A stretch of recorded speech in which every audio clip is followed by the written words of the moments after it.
అష్టాదశ పురాణములు గరుడ పురాణం ఆచారకాండ 103 శ్రవణ ద్వాదశి వ్రతం వీడియో చేసినవారు కంచి త్యాగరాజులు శ్రవణ ద్వాదశి వ్రతం నక్షత్రాల పేర్లను తిథుల పేర్లను స్త్రీలింగాలుగా భావించి సంస్కృత మర్యాద ప్రకారం చివర దీర్ఘాన్నించే సంప్రదాయముంది.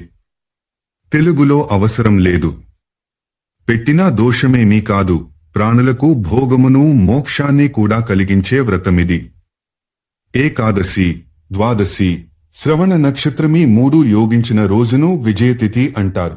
ఈ రోజు హరిని పూజిస్తూ చేసే అన్ని కార్యాలకు అక్షయ పుణ్యఫలాలు లభిస్తాయి. ఈ రోజు ఏకభుక్తం, నక్తవ్రతం, అయాచితం, ఉపవాసం, భిక్షాన్నఖాదనం ఏది చేసినా దానికి అనంత పుణ్యం ప్రతికి లభిస్తుంది.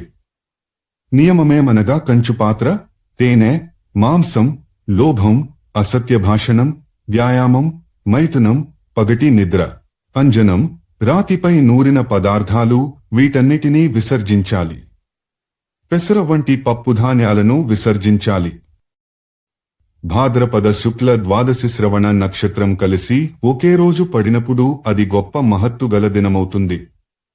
ఆ రోజు చేసే ఉపవాసం గొప్ప ఫలప్రదమవుతుంది.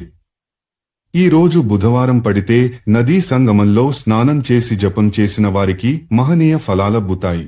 ఈ రోజు వామన రూపియైన భగవానుని స్వర్ణమయ ప్రతిమను రత్నాలతో జలాలతో నింపిన పూర్ణ కుంభంపై 2 తెల్లటి వస్త్రాలను కప్పి దానిపైనుంచి ఛత్ర, పాదరక్ష సమన్వితం చేసి పూజించాలి. ఈ మంత్రాలతో ఎదురుగా సూచింపబడిన స్వామివారి ఆయా అంగాలను అర్చించాలి. ఓం నమో వాసుదేవాయ శిరస్సు, ఓం శ్రీధరాయ నమః ముఖమండలం, ఓం కృష్ణాయ నమః కంఠం, ఓం శ్రీపతయే నమః వక్షస్థలం, ఓం సర్వాస్త్రధారిణే నమః భుజాలు, ఓం వ్యాపకాయ నమః కుక్షిప్రదేశం, ఓం కేశవాయ నమః ఉదరం, ఓం త్రైలోక్యపతయే నమః గుహ్యస్థానం, ఓం సర్వభృతే నమః జంఘలు, ఓం సర్వాత్మనే నమః చరణాలు. నేతిని పాయసాన్ని ఆయనకు నైవేద్యంగా సమర్పించాలి.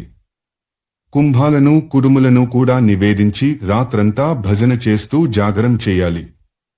తెల్లారి స్నానం చేసి ఆచమనం చేసి మరల స్వామిని పూజించి పుష్పాంజలి సహితంగా ఆయననిలా ప్రార్థించాలి. నమో నమస్తే గోవింద బుధశ్రవణ సన్యక అమోఘ సంక్షయం కృత్వా సర్వ సౌఖ్య ప్రదోభవః. ఆచార 1-3-6-11-12 అనంతరం ప్రియేతాం దేవదేవేశ అంటూ బ్రాహ్మణులకు కలశలను దానం చేయాలి. ఈ పూజకు నదీతటం ప్రశస్త స్థలం. అధ్యాయం 1-3-6 అష్టాదశ పురాణములు గరుడ పురాణం ఆచారకాండ 103 శ్రవణ ద్వాదశి వ్రతం వీడియో చేసినవారు కంచి త్యాగరాజులు.